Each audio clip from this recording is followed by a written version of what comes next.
ओम नमः सिद्धेभ्यः। ओम नमः सिद्धेभ्यः। ओम नमः सिद्धेभ्यः। इसी ऑन कर दे, वो पड़ा है रिमोट नहीं पड़ा। वाचो गाथा सातमी गाथा उपोद्घात वाचीने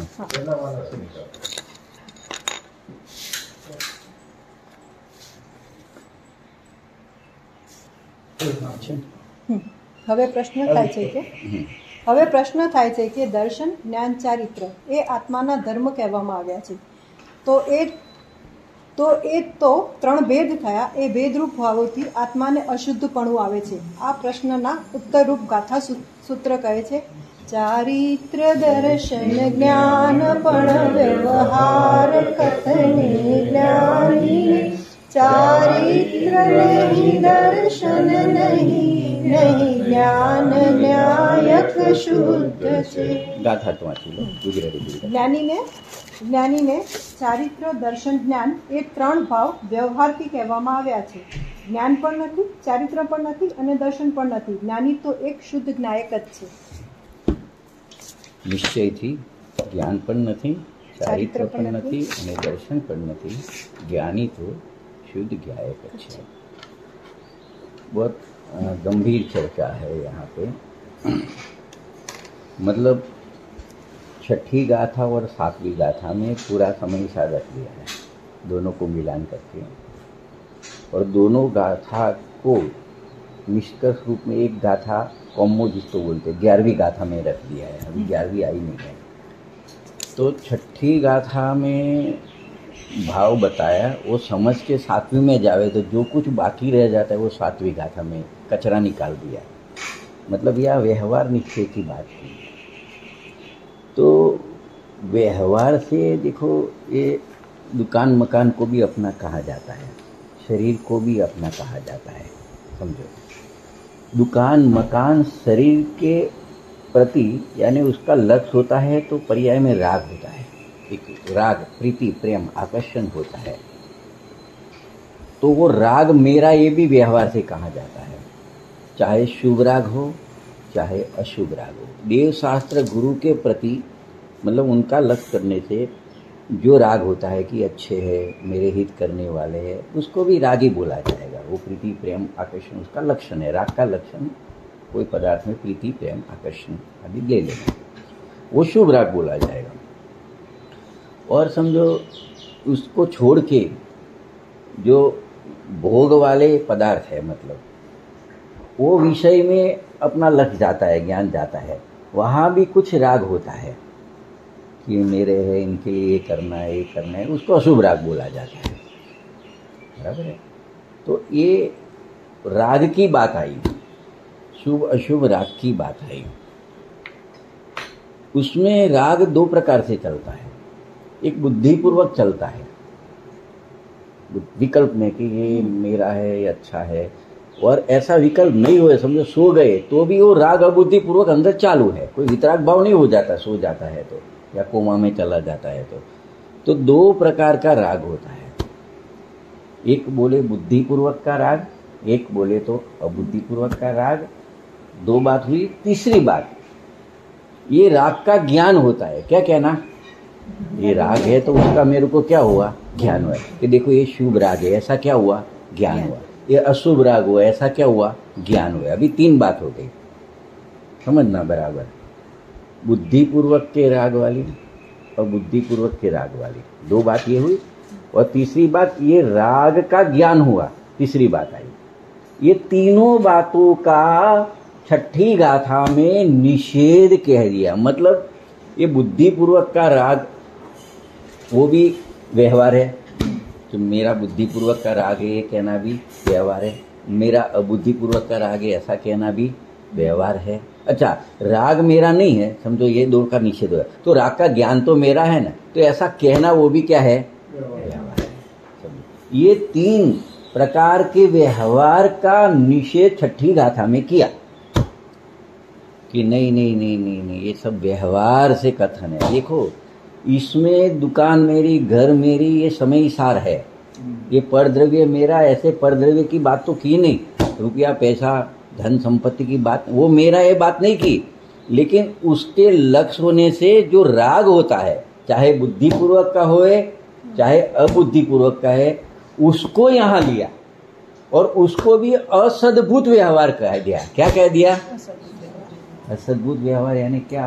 असद्भुत। भूत यानी होना, सद यानी सत्ता, यानी नहीं, यानी नहीं। जिसकी सत्ता मेरे में नहीं है, तो कोई बोले नहीं राग तो अपने शरीर में थोड़ी होता है, शरीर का राग शरीर में थोड़ी होता है, शरीर का राग तो आत्मा में होता है। तो अभी आत्मा को समझा नहीं है तू। आत्मा एक है, उसके स्वभाव दो है, समझना। आत्मा एक अपनी आत्मा है, एक यानी मैं मेरी बात करूं तो मेरी आत्मा एक है, उसके स्वभाव दो है, एक द्रव्य स्वभाव, पर्याय। यहां मैं वाली बात इधर करनी है। जो त्रिकार रहने वाला है, त्रिकार टिकने वाला है, जो त्रिकार शुद्ध है, जहां परिणमन नहीं है, अपरिणामी है, तो क्या आत्मा नहीं परिणमता? अरे तो आप इधर चले गए।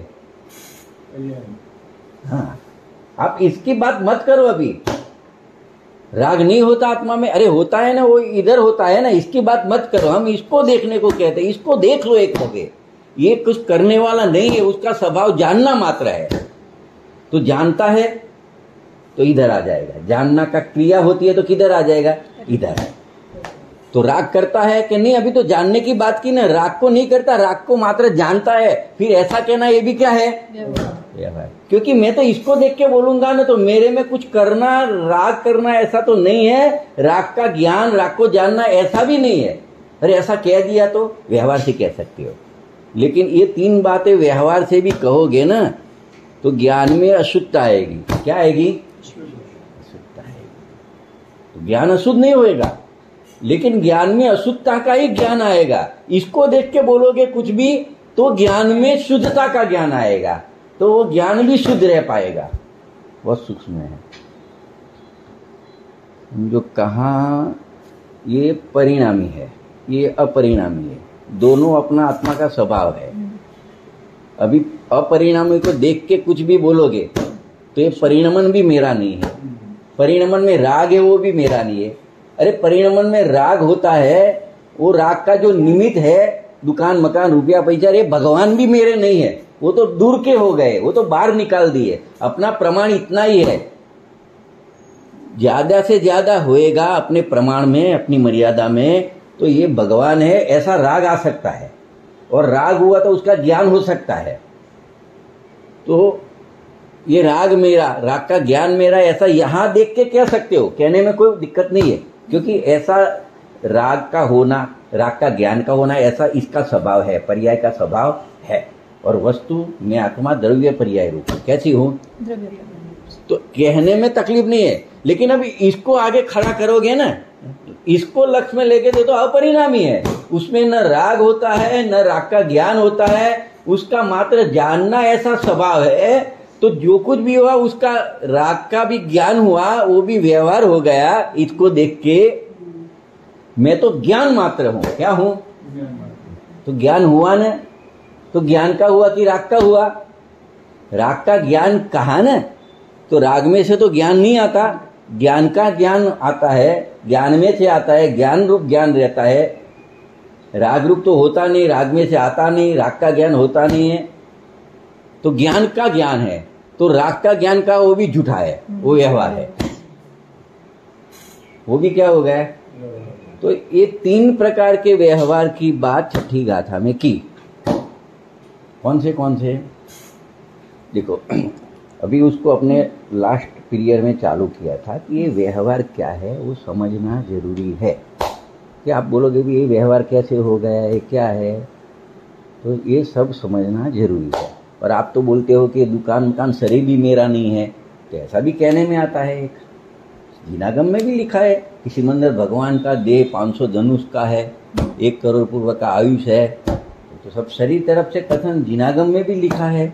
और आप बोलते हो कि वो बात तो है ही नहीं। तो देखो वो प्रथमान युग की बात है, वो करणान युग की बात है। यहाँ द्रव्यान युग चल रहा है, यहाँ समयसार चल रहा है।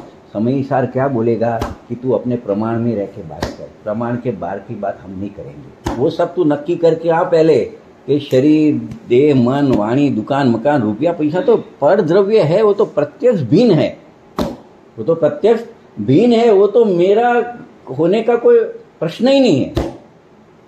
ज्यादा मां ज्यादा तो क्या है मेरा, अभी ज्ञान से बात करें, ज्ञान से, ज्ञान के यानी जो जानने में आ रहा है मेरे में, अगर अंतर जाके देखे तो एक त्रिकाल टिकने वाली चीज है, उसको द्रव्य स्वभाव बोलते हैं, वो मेरा है। और साथ में परिणमन भी होता है, वो परिणमन भी स्वभाव है। और परिणमता हुआ अपरिणामी, मतलब टिकना, बदल के टिकना, वो मेरा सब है। मतलब दो पहलू हो गए, बदलना और टिकना। उसके अलावा मेरे में कुछ है ही नहीं। और ये तो जैसा है वैसा का वैसा ही अनादि से आज तक, और आज से अनंत काल तक ये तो अपरिणामी, कुटस्थ, यानी कुछ होता नहीं, ऐसा ही है, ऐसा ही था, ऐसा है और ऐसा ही रहेगा। और जो कुछ भी होता है, जो कुछ भी, यानी कोई दुकान आ गया, मकान आ गया, वो इधर नहीं आएगा, आएगा तो उसका राग आएगा। क्या आएगा? राग आएगा।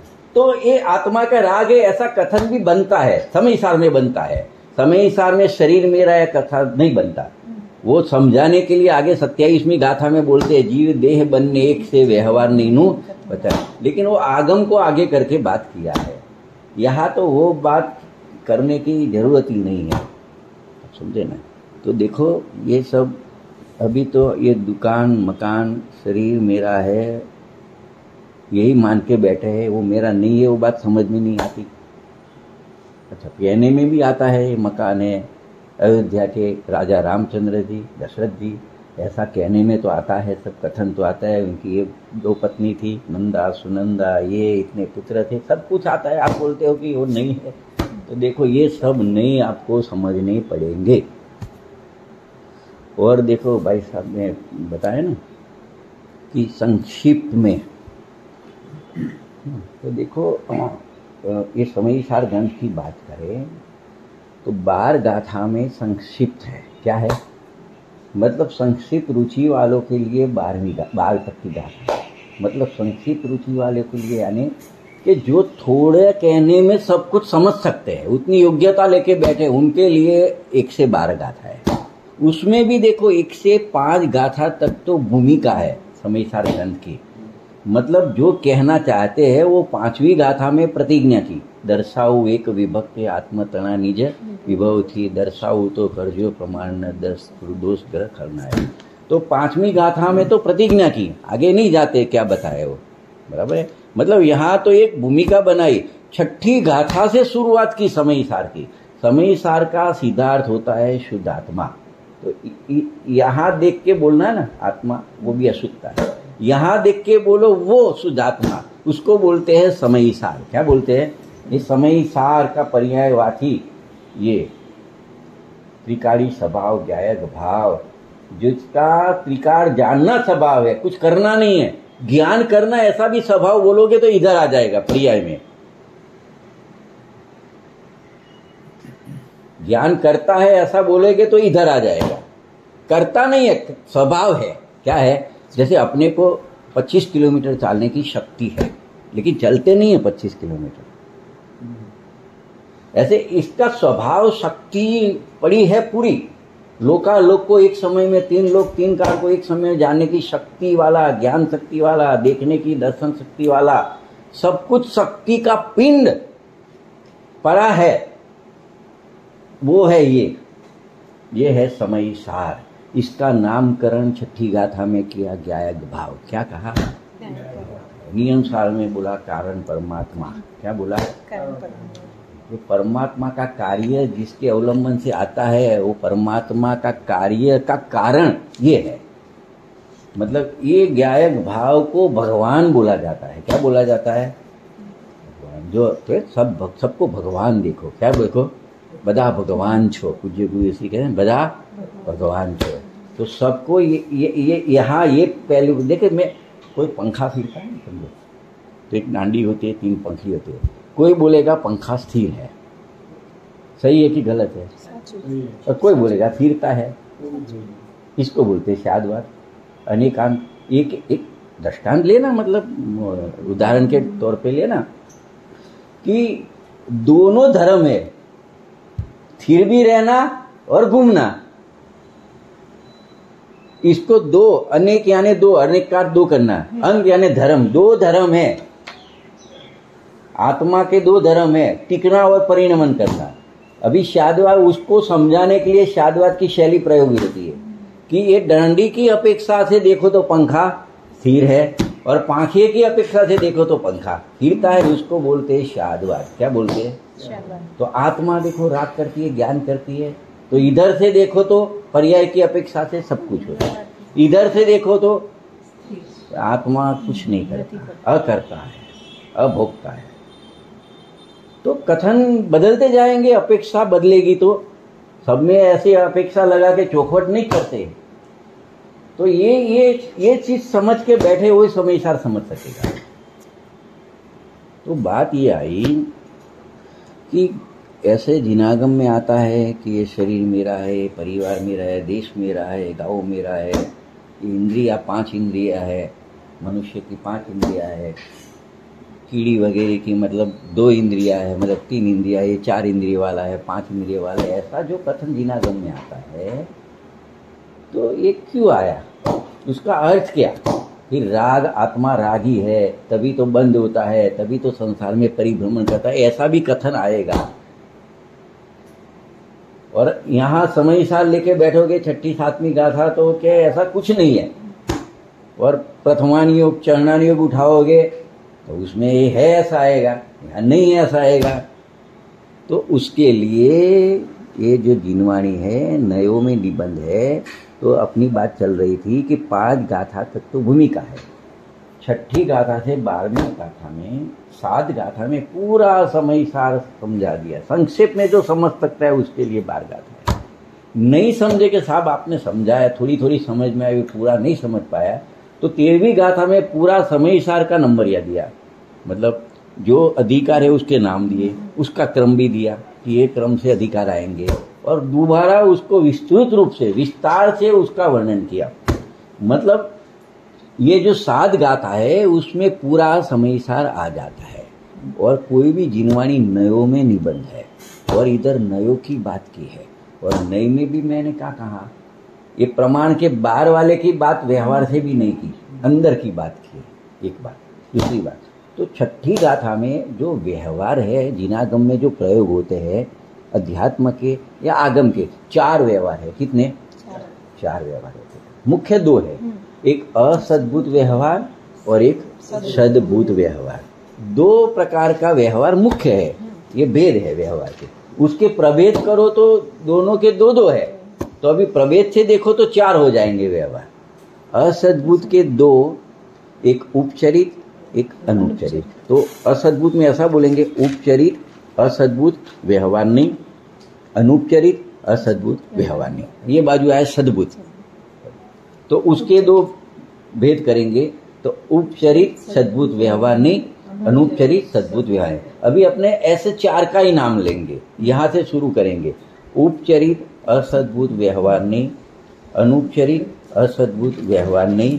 अभी असद्भुत की बात पड़ गई, अभी सद्भुत की आएगी। तो उपचरित सद्भुत व्यवहार नहीं, अनुपचरित सद्भुत व्यवहार नहीं। अभी ये इसमें जिनवाणी के कथन मिलेंगे। निश्चय का कथन तो कहीं कहीं कोई जगह पे ही मिलेगा, समय साल में थोड़ा मिलेगा ज्यादा, बाकी कोई ग्रंथ में 99% व्यवहार से ही कथन होगा। अभी जितना व्यवहार से कहा ऐसा रियल में समझ लिया तो बड़ी प्रॉब्लम हो जाएगी कि जिनवाणी को पढ़ते हुए भी अज्ञान मिथ्यात्व का जो पड़ा है अनादि से वो नहीं जाएगा। क्योंकि व्यवहार का अर्थ ही होता है न तथापि, मतलब जैसा कहा है ऐसा नहीं। तो 2 लड़के हैं मेरे पास, मेरे एक ही भाई है, अभी दोनों एक पड़ोसी का है। अभी दोनों आए, मैं बोलो ये दोनों मेरे भाई है, फिर मैं बोलूँ ये व्यवहार से, इसका मतलब क्या हुआ? भाई नहीं है। गांव से मामा आए, रियल मम्मी के भाई, और बाजू में सुलेमान भाई रहते हैं, वो भी आए। अभी बच्चों के बोलेगे दोनों मामा को प्रणाम कर, तो यही कोई भी मामा प्रणाम करेगा, लेकिन मामेरा लेके कौन आएगा? सुलेमान भाई तो 100, 200, 500, 1000, 2000 संबंध के हिसाब से चांदला करेगा ना। तो रियल मामा तो ये तो फिर ये मामा क्यों बोला?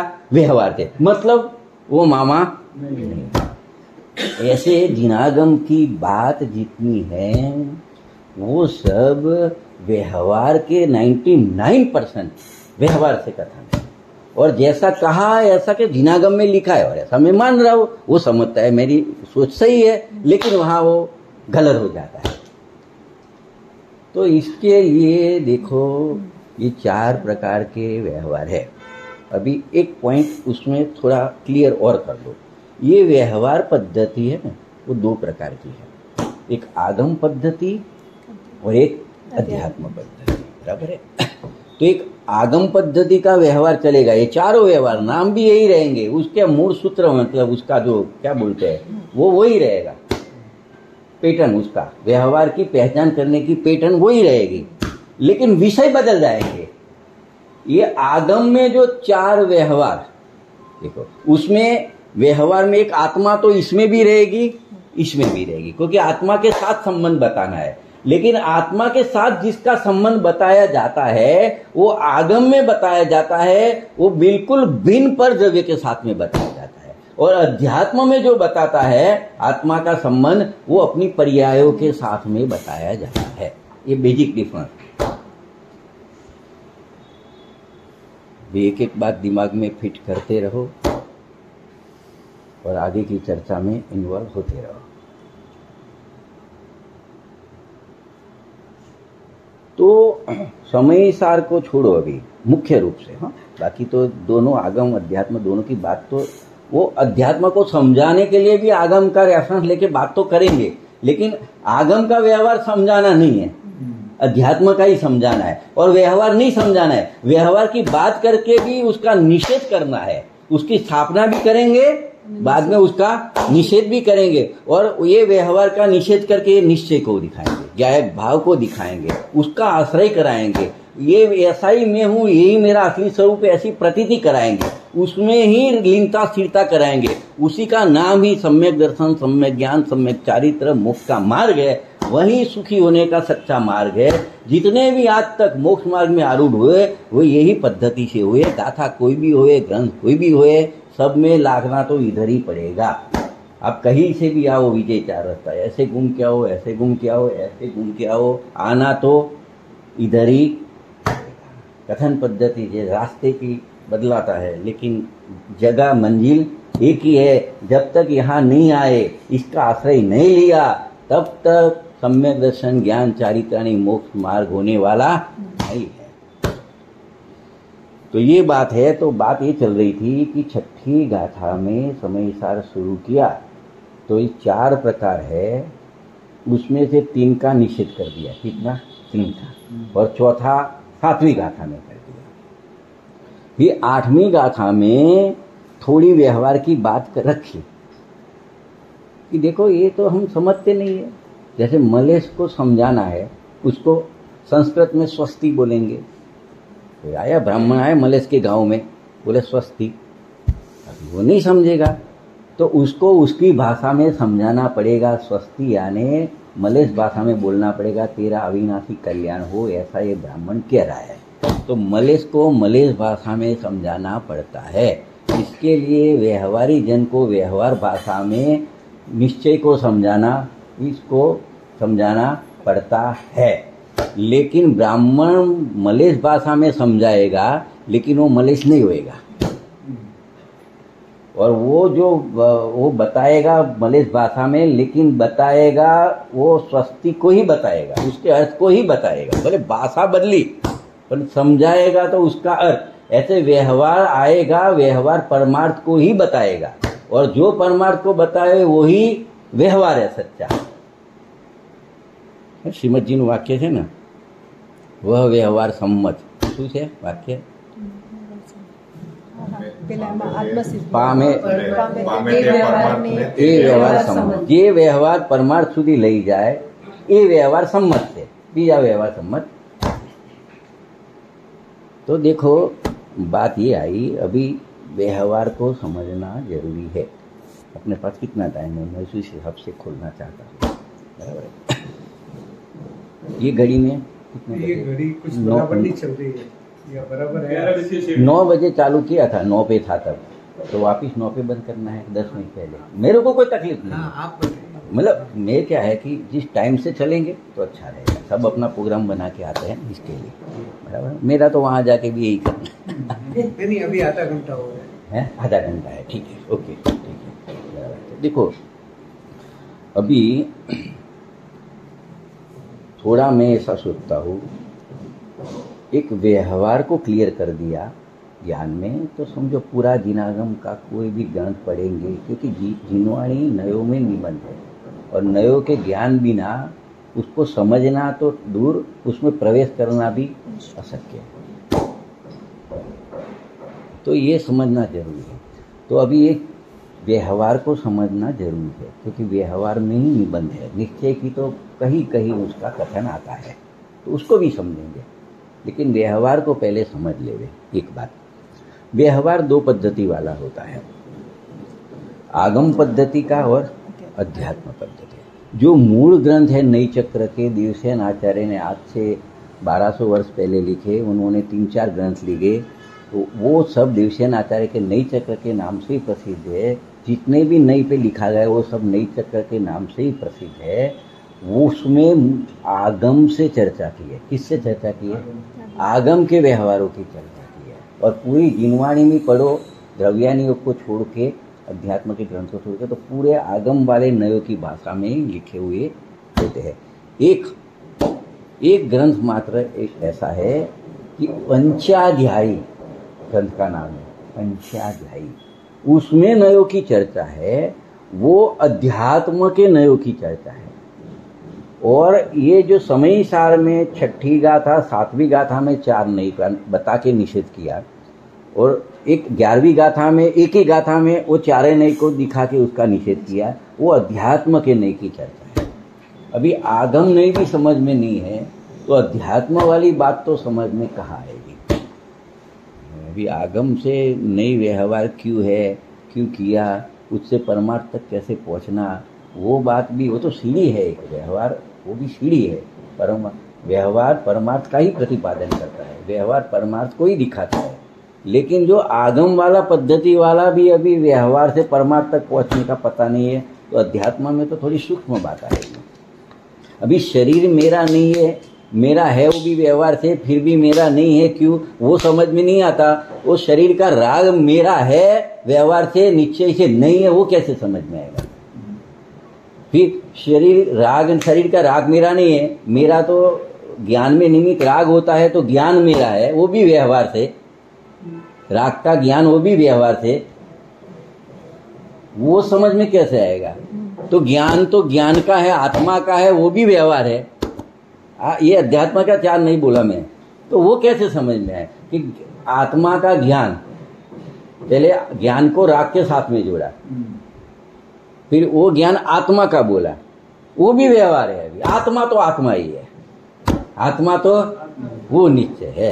अभी कुछ भी आत्मा को समझाने के लिए ज्ञान स्वभाव आत्मा बोलेंगे ना, तो ज्ञान स्वभाव इतना भी भेद किया ना, खाली ज्ञान स्वभाव ऐसा नहीं है ना, और भी स्वभाव तो है ना, तो व्यवहार हो गया।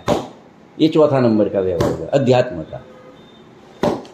तो वो बातें कैसे समझ में आएगी, कितना भी चाहे पढ़ लो, सुन लो, लेकिन सही रास्ता उसका समझ में होना चाहिए। तो देखो अपने सीधे पॉइंट पे जाते हैं कि आगम पद्धति में जो 4 व्यवहार है उसके नाम तो यही रहेंगे। अभी अपने 4 की बात है, लेकिन ऊपर से देखेंगे, एक असद्भुत है, एक सद्भुत। अभी सद्भुत को बाकी बाजू में रख लो, उसके 2 भेद भी बाजू में रख लो। असद्भुत उसके 2 भेद है, उसके 2 भेद भी अभी बाजू में रखो। मात्र असद्भुत व्यवहार, वो भी आगम का, वो भी कौन सा? आगम का। तो देखो आगम, देखो कोई भी नहीं होगा व्यवहार, एक पार्टी में आत्मा तो होगा ने होगा, दूसरी पार्टी बदलती जाएगी। एक बात तो नक्की हो गई। तो असद्भुत व्यवहार में आत्मा तो खड़ा होएगा। अभी असद्भुत यानी जिसकी सत्ता आत्मा में नहीं है, ऐसे भिन्न पदार्थों को आत्मा का कहना। 3 चीज लेंगे आप, याद रखना। पहले आत्मा से भिन्न पदार्थ को आत्मा का कहना, फिर आत्मा का जो भाव है और भिन्न पदार्थ का भाव है, तो इसके भाव को आत्मा का भाव कहना, दो बात। और आत्मा में कुछ क्रिया होती है, परद्रव्य में भी कुछ क्रिया होती है, कार्य होता है, उसके कार्य को आत्मा का कार्य कहना, तीन चीज ली मैंने, वो सब असद्भूत व्यवहार में जाएगा। दो भिन्न द्रव्य को एक कहा, एक में द्रव्य भी लिया, उनके भाव लिए और उनका परिणमन लिया, है भिन्न भिन्न, लेकिन इसका इसमें बताना, इसका इसको बताना। द्रव्य, उसके भाव और उसके कारण कार्य आदि को उपचार करके कहना ये इसका कार्य है, ये इसका कार्य है, ये काम इसका है। ये हाथ मैंने ऊंचा किया तो देखो हाथ ये शरीर की रचना है, जड़ पुद्गल की रचना है, ये ऐसे ऊंचा होना वो शरीर का कार्य है। और मैं ऐसा कह सकता हूँ कि मैंने हाथ में, आप बोले भाई आपका हाथ ऊंचा करो, कह सकते हो, व्यवहार से कह सकते हो, मैं भी कहूंगा मैंने हाथ ऊंचा किया, लेकिन वो व्यवहार है, वो असद्भुत व्यवहार है। जैसे गुड़ मीठा होता है, कड़वा करेला होता है, गुड़ करेले में डाला तो बोलेंगे करेला अभी मीठा लग रहा है, तो उसके भाव को इसका भाव कहना। बुखार शरीर में आता है क्योंकि स्पर्श गुण शरीर में है, ठंडा गर्म रूखा चिकना हल्का भारी सब शरीर का परिणमन है। और बुखार शरीर में आया और मैं बोलूंगा मेरू को बुखार आया, उसके भाव को अपना भाव। ये मनुष्य शरीर है और मैं मनुष्य हूं, तो मैं तो आत्मा हूं, लेकिन मनुष्य का शरीर का संयोग है, तो मैं मनुष्य, एक द्रव्य का दूसरे द्रव्य में उपचार, आप समझे ना, एक द्रव्य के भाव का मेरे भाव में उपचार, मेरा उसमें भी होएगा, इसका मेरे भी होएगा, बराबर है। उसका परिणमन, कार्य उसमें, उसका कारण में, या तो कार्य मेरे में, उसका कारण उसमें, ऐसा कुछ भी कथन आता है वो व्यवहार का कथन है, रियल में ऐसा कुछ होता नहीं है, तो उसको असद्भुत व्यवहार नहीं कहने में आता है। ये आगम वाला कौन सा, कौन बोलेगा प्रकाश में? आगम का असद्भुत व्यवहार नहीं, यानी क्या? एक तो चेतन पदार्थ मैं, वो भी मैं, और बाकी जड़ पुद्गल।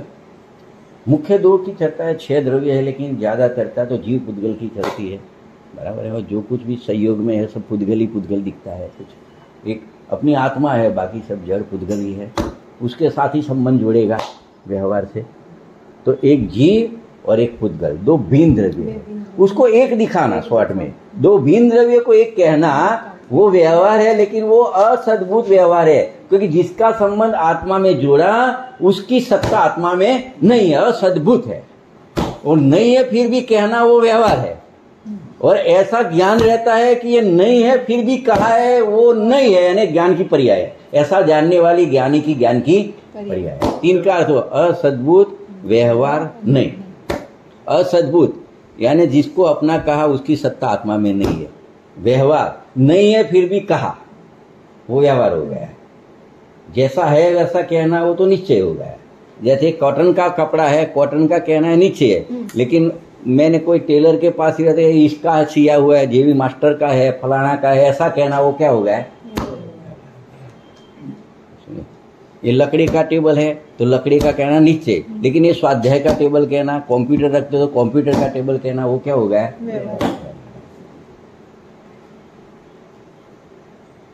जड़ के परिणमन को आत्मा का बताना, परिणमन कहना वो व्यवहार, लेकिन असद्भुत व्यवहार। तो ये एक गाथा और ले ले, आगे जाना है।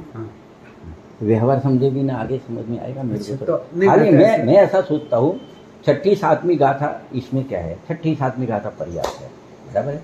ये समझेंगे तो 8वीं 9वीं 10वीं समझाएंगे। 8वीं में व्यवहार की थोड़ी स्थापना की, ये साहब ऐसे व्यवहार क्यों करते हो, फिर जिनागम में क्यों करते हो?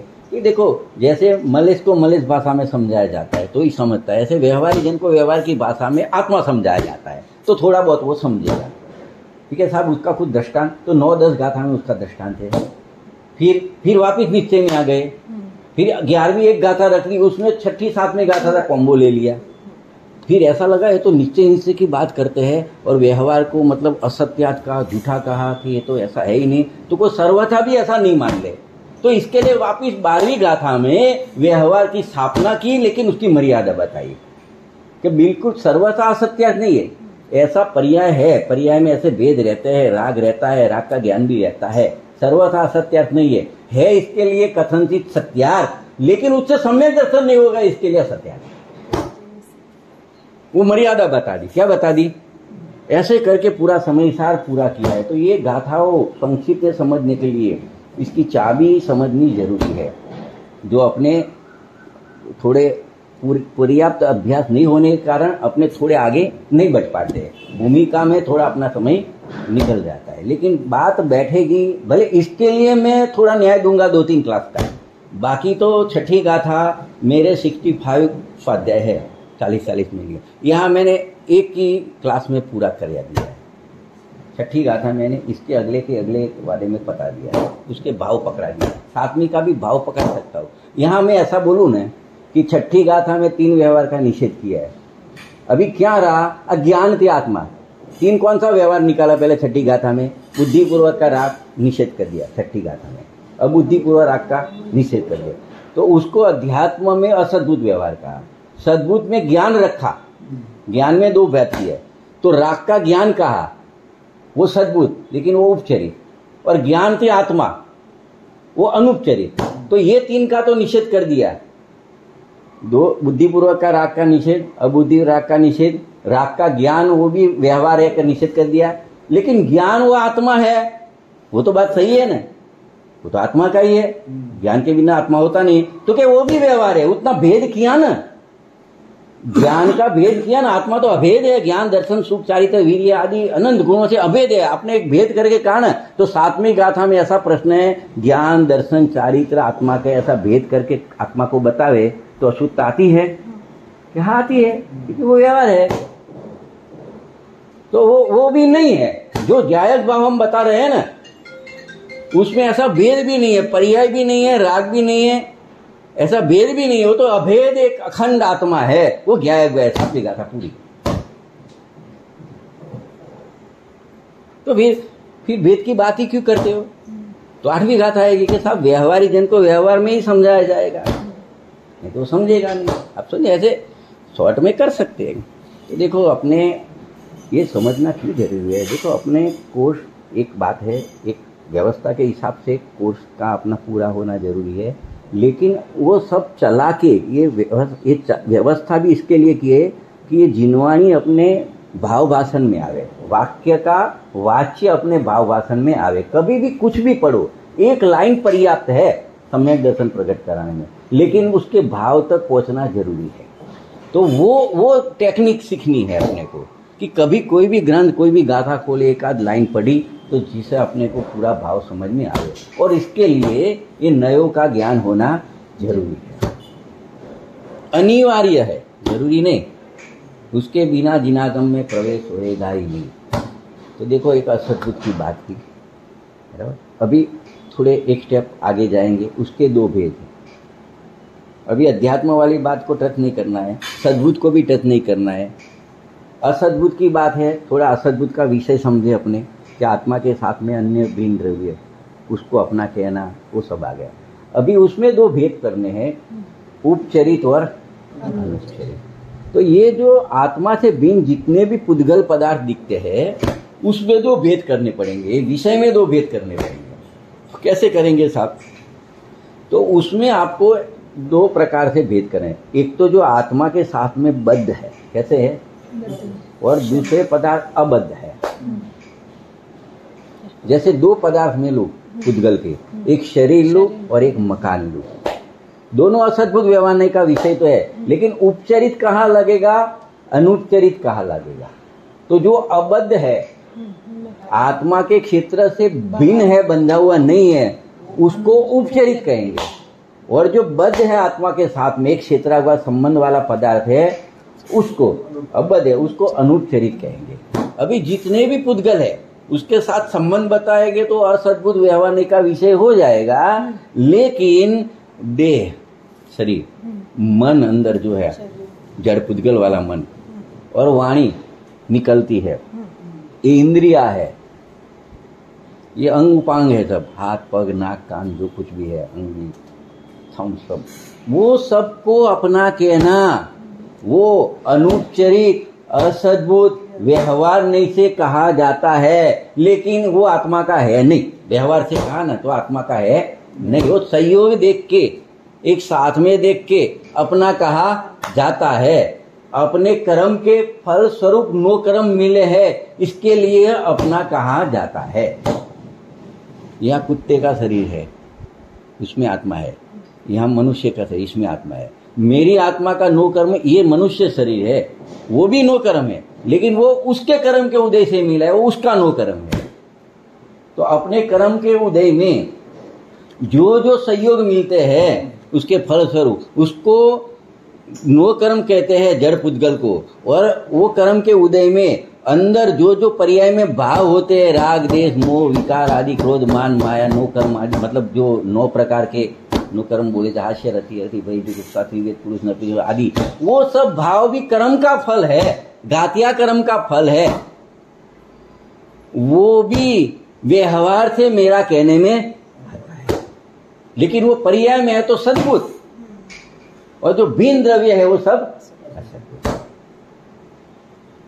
तो देखो अभी 2 भेद किए। मेरा शरीर कहना वो हो जाएगा बद्ध है आत्मा से, तो अनुपचरित असद्भुत व्यवहार। मेरा मकान कहना वो उपचरित असद्भुत व्यवहार नहीं। ऐसा भी कह सकते हैं जो सबसे नजदीक होता है वो अनुपचरित, दूर होता है उपचरित। कैसे कैसे समझना दूर नजदीक को, कैसे समझना? समझो अभी तो मकान में बैठे हैं और शरीर के अंदर भी है, मकान के अंदर है तो नजदीक हो गया। ऐसे नहीं, ऐसे नहीं। आप खड़े हो तो शरीर है, मकान में खड़े हो, शरीर भी खड़ा है। आप गिर गए तो शरीर गिरेगा, मकान नहीं गिरेगा। ऐसे देखो दूर नजदीक। समझो आप घर से इधर आए तो शरीर आपके साथ में रहेगा ये जीवन तक, आजीवन, लेकिन मकान बदल भी जाए, मकान नहीं रहेगा साथ में।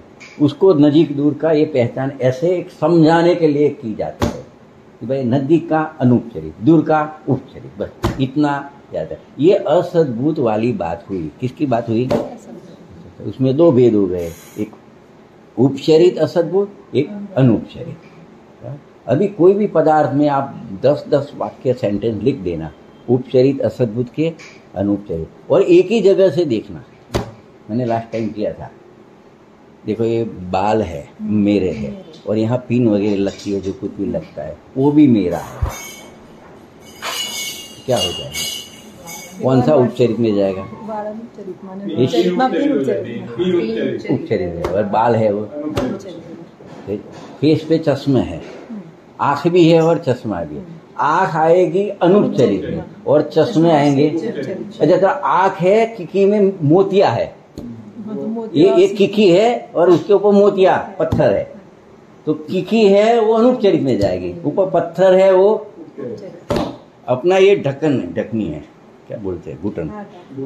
और एक में बदल दी तो बाहर से डाली, तो जो ये बाजू ओरिजिनल है वो अनुपचरित में, और वो नई डाली हो दोनों मेरे है घुटने, लेकिन एक उपचरित में जाएगा, एक। और फिर भी इसमें से कोई मेरा नहीं। मेरा तो एक, मैं तो एक आत्मा हूँ।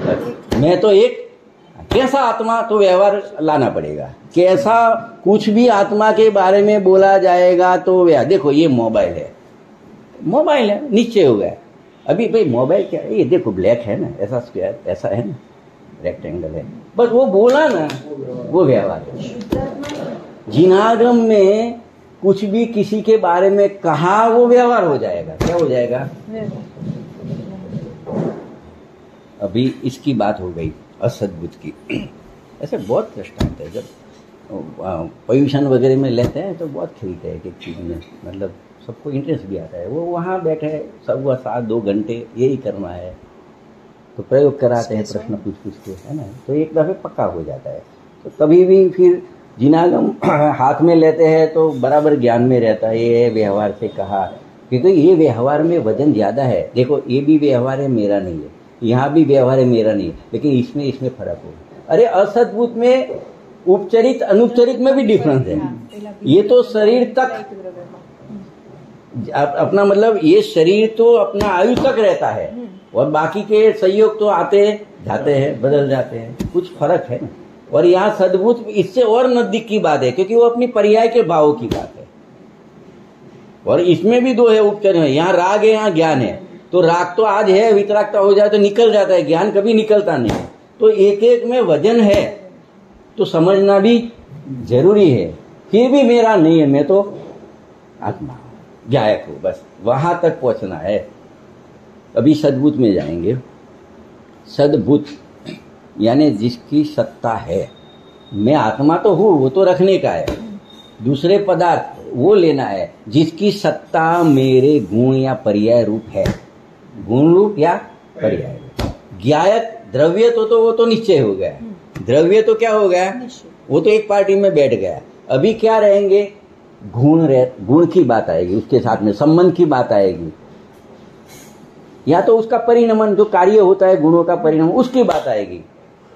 तो वो गुण या पर्याय आत्मा में होती है, आत्मा में गुण होते हैं, तो वो सद्भूत बोला जाएगा। फिर भी एक गुण आत्मा नहीं है पूरी।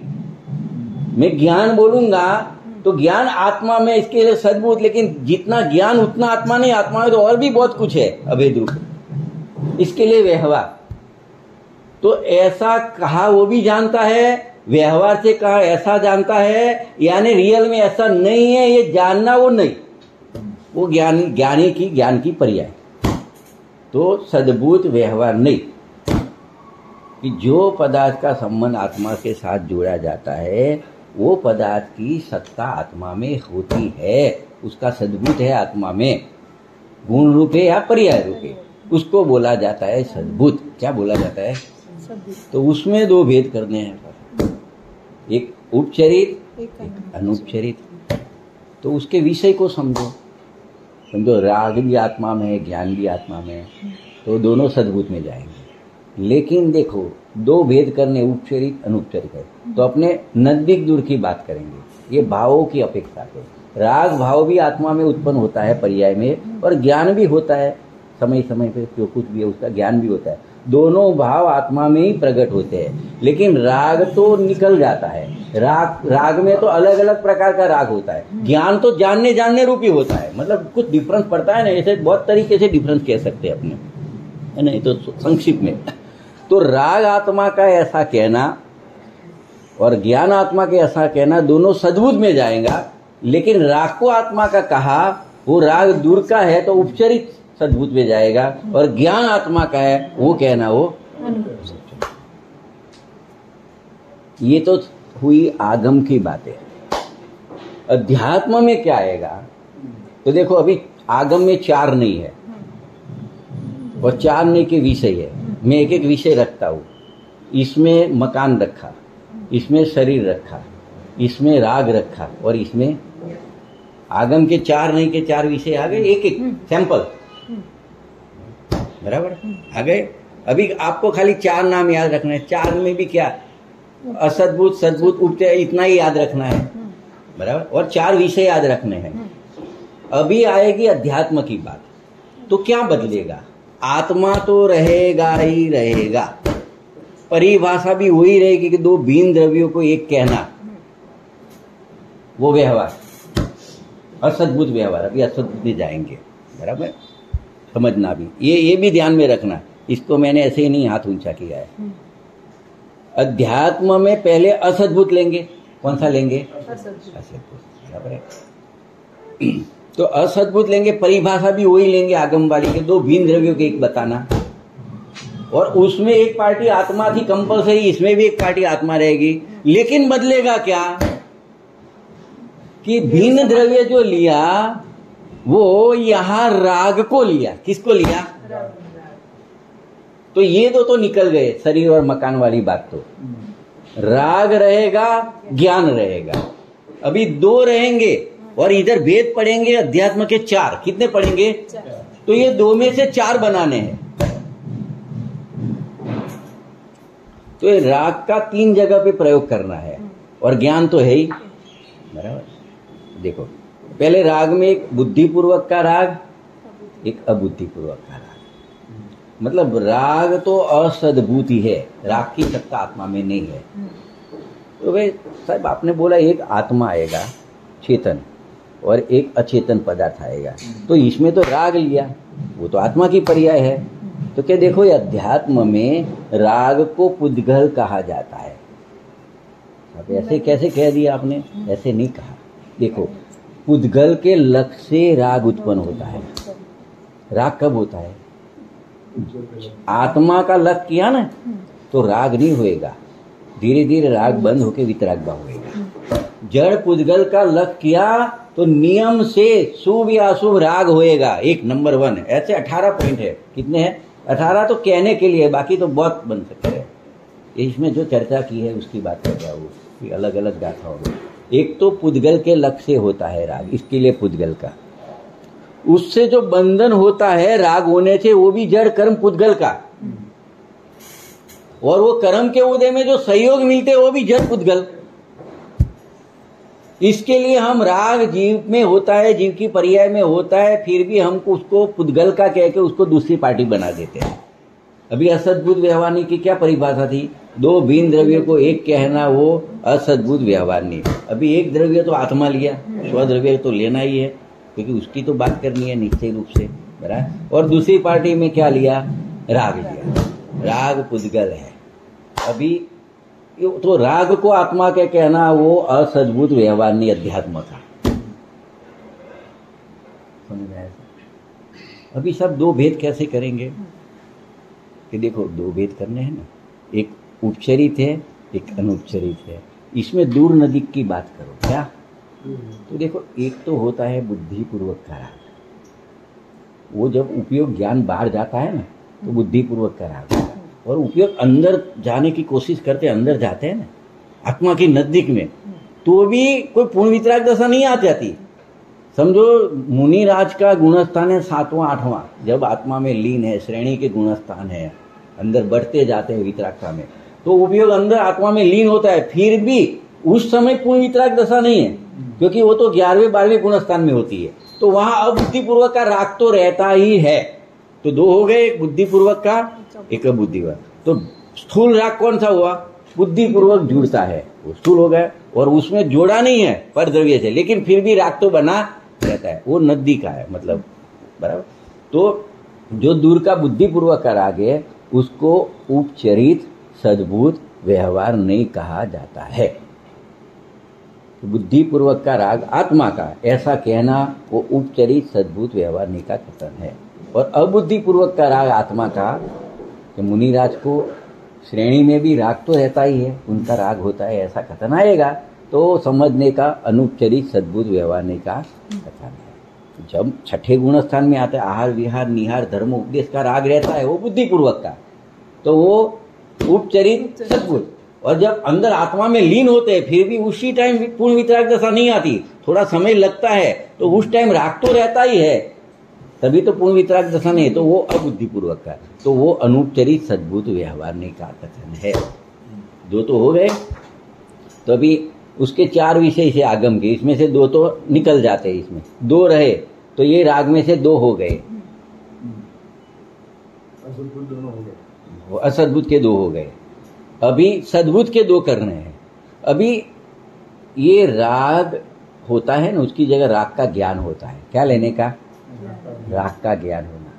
तो राग का ज्ञान तो होता है, राग पुद्गल का कहा अध्यात्म में, तो राग नहीं होता, लेकिन राग का ज्ञान तो आत्मा में होता है ना। ज्ञान तो आत्मा का स्वभाव है, वो कहना वो भी व्यवहार है कि ज्ञान है, इसके लिए सद्भुत राग का ज्ञान होता है, वो कहना तो राग है तो सद्भुत। फिर भी आत्मा का है और राग का कहा, इसके लिए व्यवहार। तो ज्ञानी जानता है कि ये तो खाली व्यवहार से कहा जाता है, असली तो आत्मा का ज्ञान ही है। आत्मा में मात्र ज्ञान ही ज्ञान है, राग है ही नहीं, वो नहीं हो गया,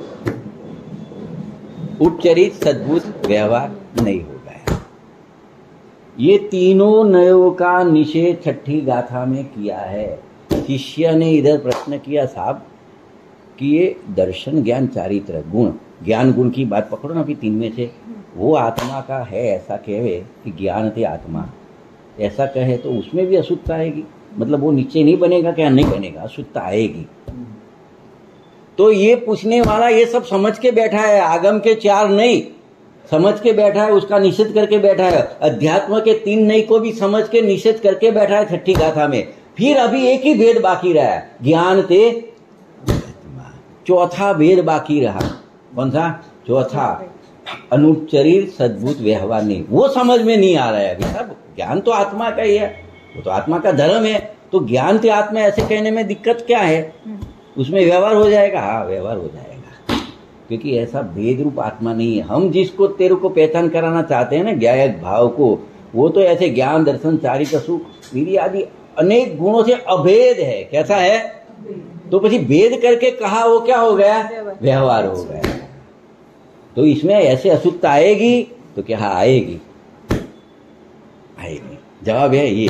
क्यों आएगी? कि हमको तो ये नहीं बताना है, न संयोग बताना है, न संयोगी भाव रागदेश आदि कसाई बतानी है, न गुणस्थान बताना है, न मागना स्थान बताया है। हमको वो सब तो नहीं बताना है, लेकिन गुण भेद भी नहीं बताना है। हमको तो क्या बताना है? निश्चय अभेद आत्मा। अभी भेद से बात करोगे तो व्यवहार में चला जाएगा। तो वो कौन सा व्यवहार हो जाएगा?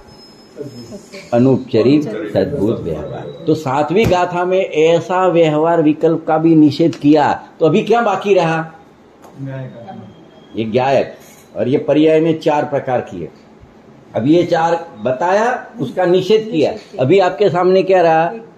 एक अभेद ज्ञायक भाव। अभी इसको पहचान ले, यही मैं हूं ऐसा स्वीकार कर ले और ऐसी प्रतीति कर ले, तो तेरे को कोई विकल्प ही नहीं बचेगा। विकल्प तो यहां सब निकल गए।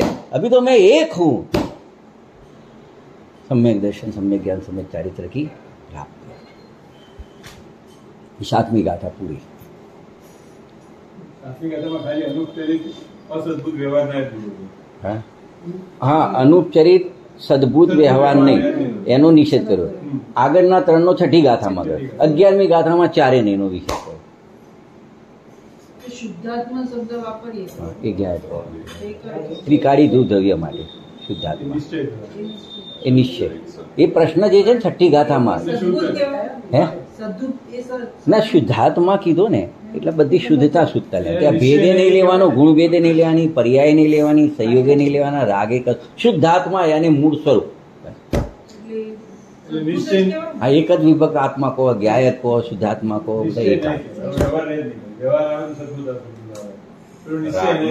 રાગનું જ્ઞાન કીધું એ ઉપચરિત સદ્ભુત। કે જ્ઞાન એ વ્યવહાર કહીને કેમ કાઢી નાખવું છે? બી કીધું કેમ? કે રાગનું જ્ઞાન તો થાય છે માટે કીધું, નથી થતું એવું નથી। કાઢી કેમ નાખ્યું? કે થાય છે તો પર્યાય છે। અમારે તો પર્યાય થોડી બતાવી છે, અમારે તો તેના બાજુમાં રહેલું દ્રવ્ય બતાવવું છે। तो जो अबुद्धिपूर्वक ज्ञान हो वो ज्ञान राग राग अबुद्धिपूर्वक का राग होता है, उसका भी ज्ञान नहीं होता है, तभी वह बुद्धिपूर्वक कहा जाता है। बुद्धिपूर्वक अबुद्धि क्या अपने डिटेल नहीं करते हैं। इसके लिए देखो कि जो राग पकड़ में आता है उसको बुद्धिपूर्वक है। एक ऐसे भी परिभाषा, ऐसे भी कथन आते हैं। और जो पकड़ में आता है वो तो हो गया बुद्धिपूर्वक का, और जो होता तो है लेकिन अपनी ज्ञान में पकड़ में नहीं आता उसको अबुद्धिपूर्वक। तो પછી બધી જ પર્યાયોથી ભિન્ન એવું કીધું, તો એ આમાં એટલે આ 3 પર્યાય આવી ને, અહીંયા પર્યાય છે, અહીંયા ગુણ ભેદ છે, ચોથો ગુણ ભેદ છે, એને 7મી ગાથા। જો અહીંયા નહીં તો એ અસદ્ભુતમાં લેશો કે સદ્ભુતમાં લેવાની? પ્રમત અપ્રમત બધી જ પર્યાયોથી ભિન્ન કીધો। હા હા, તો રાગ છે એટલે પ્રમત અપ્રમતની પર્યાયમાં શુભાશુભ ભાવ રૂપે થતો નથી। અપ્રમત કે પ્રમત નથી, જે એક જ્ઞાયક ભાવ છે એટલે એ શુભાશુભ ભાવ, જળ શુભાશુભ ભાવ 9મી લીટી ટીકાની અસદ્ભુત ના, આવું બધું ભેગું કરે તો એ વ્યવહાર, બસ એટલું લઈ લો। કારણ કે આમાં 3 છે ને, એટલે અસદ્ભુત સદ્ભુત લગાવે છે તો એટલે એ આમાં નહીં લાગે। એ બધું વ્યવહાર 3 નીકળી ગયું। એટલે 6ઠી ગાથામાં ખાલી પર્યાયોને ધ્યાનમાં રાખીને પ્રમત અપમ એટલે બધી પ્રકારની પર્યાયો આવી ગઈ। અસદ્ભુત વાળી, સદ્ભુત પર્યાય, ખાલી ગુણ ભેદનો નિષેધ ના આવ્યો। એટલે ત્યાં પર્યાયોથી ભિન્ન એવો જ્ઞાયક ભાવ 6ઠી ગાથામાં બતાવ્યો, અને 7મી ગાથામાં ગુણ ભેદથી રહિત પણ ગુણોથી અભેદ એવો જ્ઞાયક ભાવ બન્યો। બંનેમાં બતાવ્યો જ્ઞાયક ભાવ। એટલે હવે તમે આવું જુદું પાડો, એક ગાથામાં કહેવાય તો કે 11મી ગાથામાં આવી જાઓ કે પર્યાયોથી ભિન્ન ગુણભેદથી રહિત પણ ગુણોથી અભેદ એવો એક જ્ઞાયક ભાવ, એ 11મી ગાથા। दृष्टिनो विषय है ना। तो जो स्थायी है वो तो आत्मा है, और परिणमन जो होता है वो भी उसका वो है आत्मा, वो भी का, आत्मा है। आत्मा का है। लेकिन यहाँ एक अपना इंटेंस क्या है, प्रयोजन कि अपने को निर्विकल्प दशा प्रकट करनी है, उसमें सम्यक दर्शन होता है। इसमें सुख की तो पर्याय को भी छोड़ दें, तो पर्यायों नहीं गौण करने, गौण करने और इसको मुख्य कर ज्ञान दोनों का, दृष्टि एक पे। अच्छा, मदर होती है, बच्चा छोटा होता है तो ज्ञान यानी ज्ञान सब जगह लगाते, सब कार्यों में सबको खाना खिलाती है, लेकिन उनकी नज़र तो बच्चा सो रहा है ना 1 साल का, उसके ऊपर तो दृष्टि एक पे और ज्ञान सबका। पर्याय का ज्ञान नहीं रखा तो अज्ञान हो गया, नहीं पर्याय का स्वीकार ही नहीं किया तो अज्ञान हो गया। पर्याय है लेकिन उससे सम्यक दर्शन की प्राप्ति नहीं होती, क्योंकि पर्याय अनेक रूप है, अनेक के हिसाब से अनेक विकल्प होते हैं, एक में जाता हो तो ही निर्विकल्पता होती है। तो दृष्टि एक पे टिका नहीं है।